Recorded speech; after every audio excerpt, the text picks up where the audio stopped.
Hello, hello. We're back and we're learning about projectiles. So, projectiles are things that are traveling in two dimensions. They're usually in a free fall motion. And so, this cannonball here is an example of a projectile. So, remember that your x and y components are perpendicular and totally independent. So that means that the only value that you can share between your perpendicular components is time. And that's because it's a scalar. So some rules for x components. There is no acceleration in the x direction on these problems. And that's only going to be the case, or you're only going to have acceleration if there's air resistance stated in the problem. So if it says projectile moving at such and such velocity and there's an air resistance of blah, blah, blah, then you would have an acceleration in the x. Most of the time for this class, you will not. With no acceleration, that means that you only have to use this equation to solve for your x components. Vx equals dx over t. So you don't need to use the big three because you don't have acceleration, so you don't need to worry about it. You don't have a change in velocity, which means you only have one v, you only have one time because that's a scalar. Okay? And then remember, dx is your change in position. It's your displacement. So that's really x final minus x initial. When you do have acceleration present, though, you must use the other big three formula. So be careful not to use Vx equals dx over t. For your y stuff, don't use it if you have any sort of acceleration. Some rules for y components. Acceleration is always going to be negative. It's a constant negative, and that is your free fall acceleration due to gravity, g, negative 9.8 meters per second squared. And if you want to get, so your acceleration is going to be equal to g, little g, and that's negative 9.8, and some people write 9.81 meters per second squared if you want to be more precise, but it varies a little bit around the planet. So AP standards just use negative 9.8. Make sure that you keep your acceleration negative in the problem when you're solving problems. Otherwise, you're going to have numbers that are bigger than they're supposed to be. Also, be careful to keep your downward directed vectors negative as well. So if your ball is falling down this way, make sure that your displacement in the y is a negative. Okay? Again, time shouldn't be negative because it's a scalar, but your displacement, your acceleration, your velocity, Vy, should be negative in some parts of these problems because it's downward. In other parts of these problems, sometimes it's positive because it's pointing upward. So you'll have to be careful what part of the problem you're working on for Vy.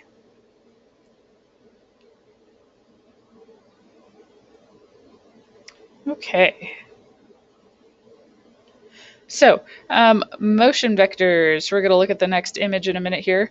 For a standard projectile, v sub x is always going to be constant the entire time unless you have acceleration. But most of the time, vx is going to be constant, so that's going to simplify things. V sub y is going to be positive, and it's going to decrease towards 0. Then it'll be 0 and increase in the negative. Your a sub x, your x acceleration, is usually going to be 0 unless you have air resistance. And our acceleration in the y is going to be negative 9.8 meters per second squared. So here's an image that illustrates this. And normally I use a tennis ball to demonstrate this, but it's kind of hard for me to do that with the video equipment that I have. So we're looking at this projectile. Let's say somebody kicked a ball. And when we're looking at projectiles, we think about the moment right after the kick. So we wouldn't say that the initial velocity is 0. That's just going to complicate things. We just think about that initial kick. So we have some velocity, v naught, in this direction. It's at an angle. So you do have, this is a resultant, and you do have components. We have a y component and we have an x component to that velocity vector.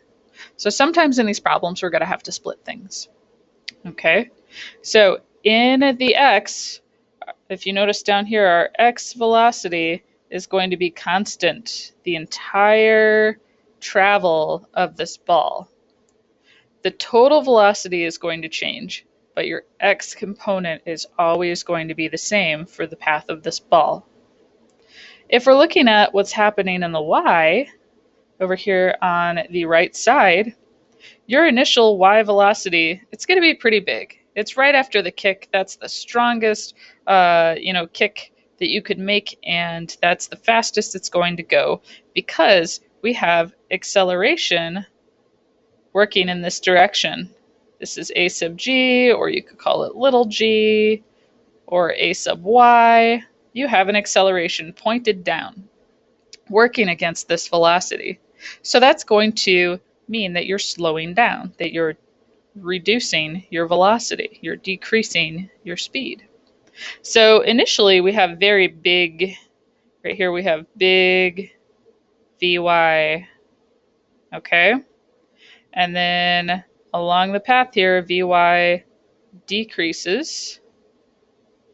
And then up at the very top, if you were to take a ball and toss the ball up, what does it do at the top? It stops. It turns around for just the tiniest instant. The velocity up here in the y direction is 0.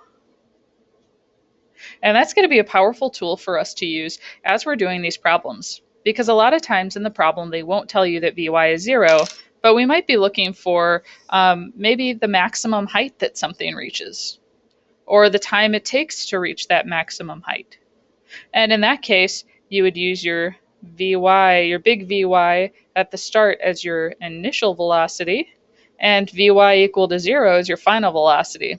So that can be a powerful tool for us. And you'll notice that up at the top here, the only thing that's contributing to our resultant, our total velocity, is just the x velocity. Okay? Then as we start to go down this trajectory here, Vy is going to increase in the negative. And over here on the side, it's going to decrease and be positive. So it's going to increase in the negative, our Vy, and that's going to increase our total resultant. So down here at the bottom, our Vy is going to be equal to our Vy final is going to be equal to our Vy initial, and it's going to be big, okay? This would be our Vy final here, and then we have a Vx. So we have two components to this final velocity, and we'll get into that with practice and how you find that final velocity. So again, super important concept to remember what's happening to these velocities as the trajectory of an object changes. A good thing to write these down and draw these down. If you need to, pause the video to write this down or draw it. Okay, so we've got 3 types of projectile motion problems.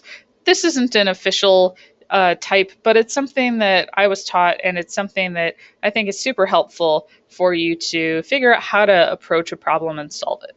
So we have type 1. These are problems with horizontal launches.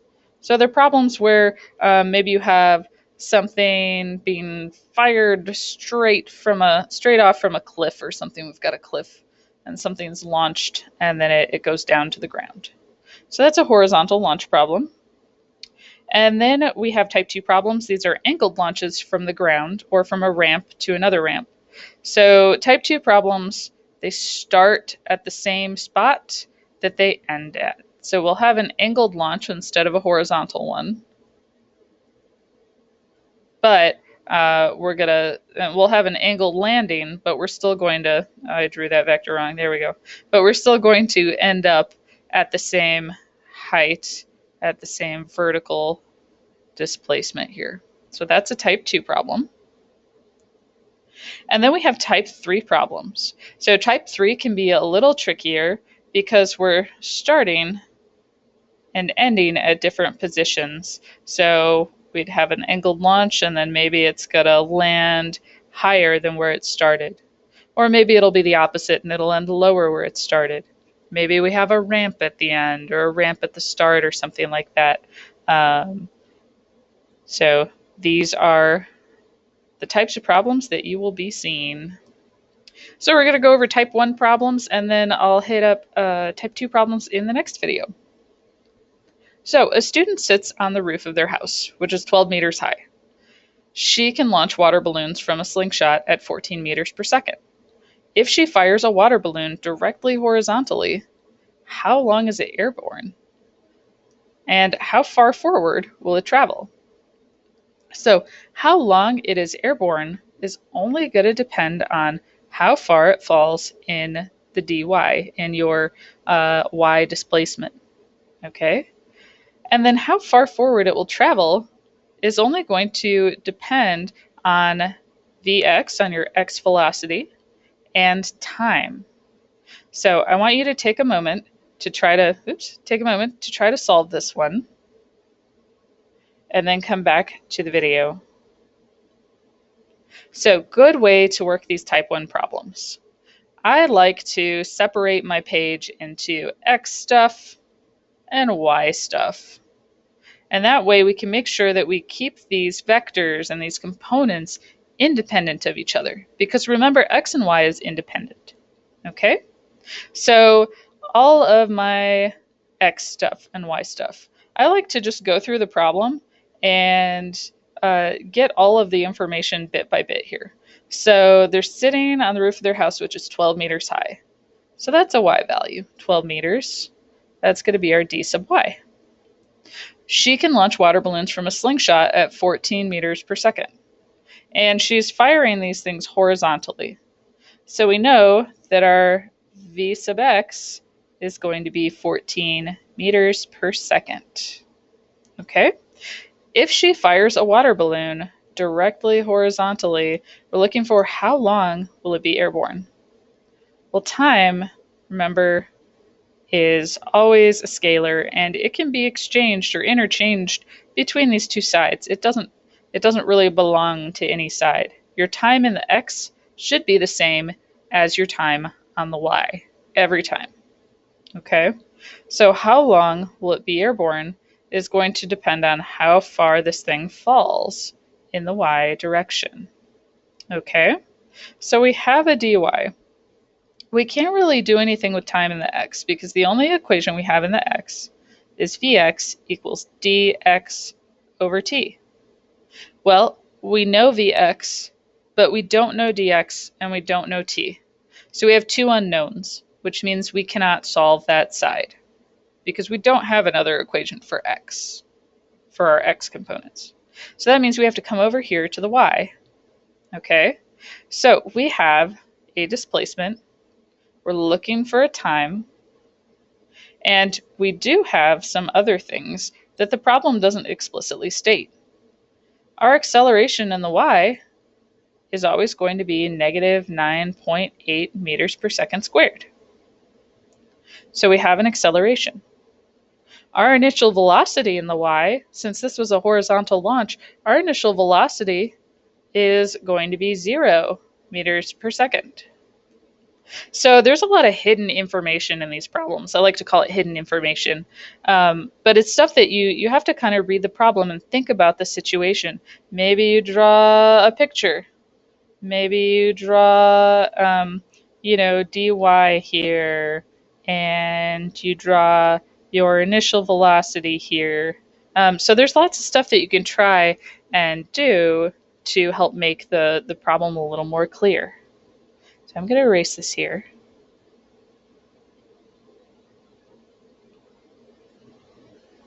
All right.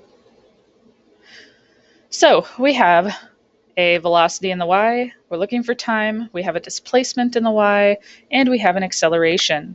So you do have an equation that includes all of these things. So we have dy is equal to v naught t plus 1/2 at squared. I'm going to change the color here because we can get rid of some things. So our velocity in the y is 0. So this whole term will go away because 0 times something is going to just be 0. Okay, so we can get rid of that term, and that simplifies our equation quite a bit for us. Okay, so now we have dy is equal to 1/2 at squared. Again, I prefer if you solve for the variable that you need first before you plug in numbers. So we have t is equal to 2 dy divided by acceleration, and you have to take the square root of that because we have t squared. So if you go ahead and plug this into your calculator, we have 2 times 12 divided by negative 9.8, and the square root of that. And you got to be careful with the negatives in here. Square roots in your calculator don't like negatives. And remember, we have absolute value stuff going on here with square roots, so you might need to just not use a negative for that part. And it does make sense too, because technically your dy is negative 12 meters. You could say 12 meters down or negative 12 meters. So you've got a negative divided by a negative, and that should help you.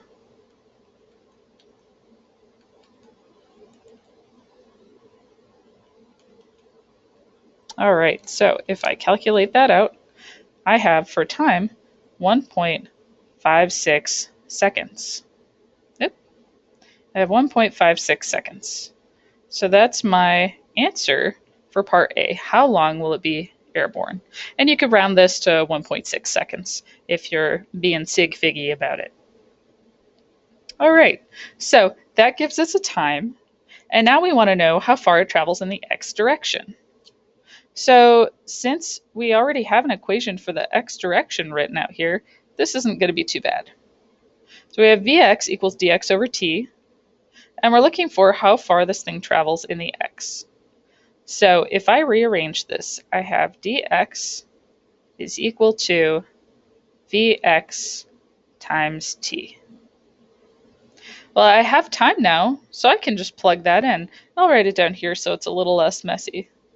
So if dx is equal to vx, which we said in the problem earlier was 14 meters per second, and then our time is 1.56, and I'd recommend that you leave the value in your calculator. Don't round when you're plugging it into the problem, and that'll reduce sources of error. So we've got 1.5649 blah blah blah times 14, and that is going to give us a displacement in the x of 21.9 meters.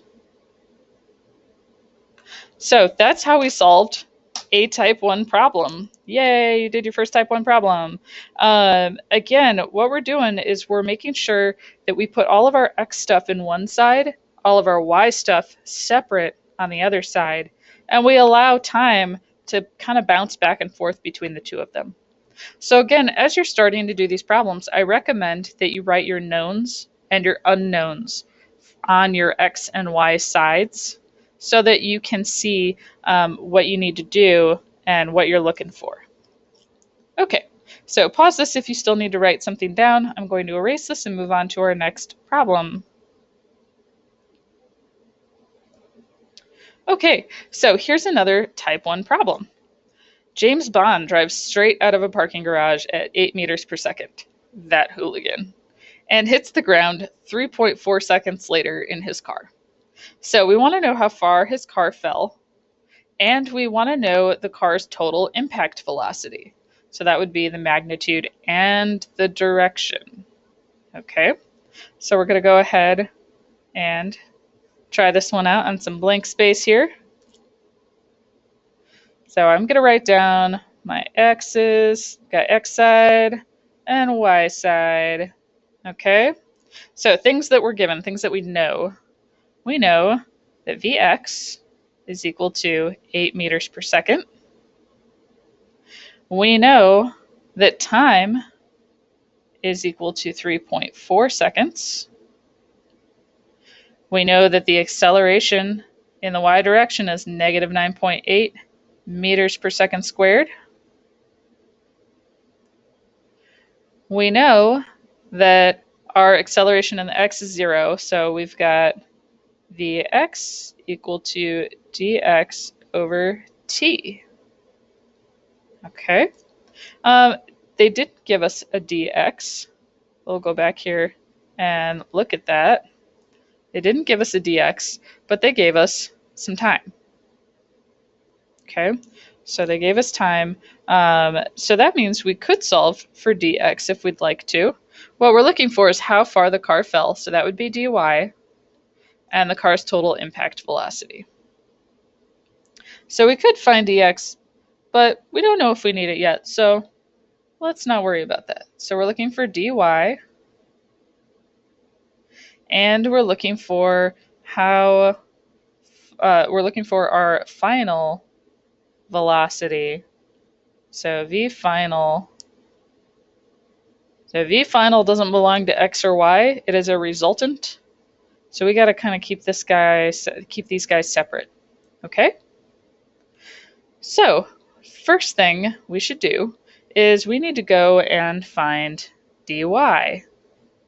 But we need to take another step first. So a lot of these problems are multi-step. So you're going to have to use a mix of the big three to find what you're looking for. So we need to find a final y velocity. We have an x velocity, which is going to be our final, but we also need a final in the y so that we can take those two components and make our final velocity in both. So we've got this car, it's going down out of the parking garage, and we've got some final velocity here. And that means we have an x component, vx, and we have a y component, vy. So we need to make sure that we are looking for our other missing component. So we have vx, but we don't have vy. So vy final is going to be equal to vy naught plus at. That's the equation I would use anyway. Thing that you're given, but it's a hidden piece of information. We know that vy naught is equal to 0 because this is a horizontal launch problem. So cool thing, we can eliminate this term. It's 0. So that simplifies things for us. So now we're going to say that our final velocity in the y is equal to negative 9.8 times our time, which was 3.4. And that's going to get us negative 33 meters per second. And now what we're looking for is dy. So they asked us for dy. Vy final is going to help us now, but it'll also help us later on with our final resultant velocity. So we're looking for dy. I'll change the color again here because it can get messy. So we're looking for dy, and we need to use an equation that has dy in it. So I would use the third of the big three equations. We have vy final squared is equal to vy naught squared plus 2ad y. We can rearrange this for dy. That should give us dy is equal to vyf squared minus vy naught squared. Make sure you keep those in parentheses. Divided by 2 times the acceleration, times that acceleration due to gravity. And if you go ahead and you plug in all your values, you should get an answer of negative 56.6 meters.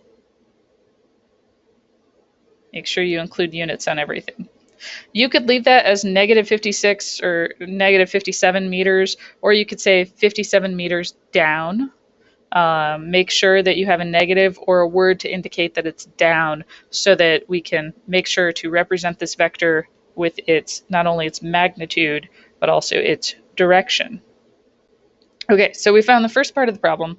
Now we are looking for that final resultant velocity. Changing my color again. So I'm going to mark all of this off and get it out of the way. That's our y stuff. That's our x stuff.